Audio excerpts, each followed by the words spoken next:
ते खूप मोठं आंतरवलीत आंदोलन होणार आहे.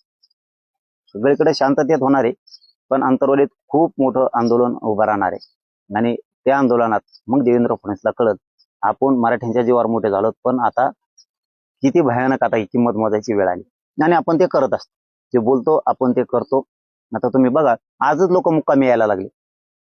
उद्या बैठक आहे, आजच लोक आंतरवालीकडे निघाले. म्हणजे आणखीन तर तारीख सुद्धा डिक्लेअर नाही, तारीख उद्या डिक्लेअर होणार. कळलं. आता यांनाही दाखवतो आम्ही, सातारा संस्थांचं गॅजेटियरचा GR कसं काय निघत नाही ते बी बघतो आता आम्ही. औंधचा निघत नाही, कोल्हापूर संस्थांचा निघत नाही, हैदराबादचे गॅजेटियरचे नुसार कसं काय प्रमाणपत्र दिले जात नाहीत, ह्यालाही त्या रोखून धरल्यात. ते आता आता बघतो आम्ही यांच्याकडे. याशिवाय यांनाही जमणार नाही.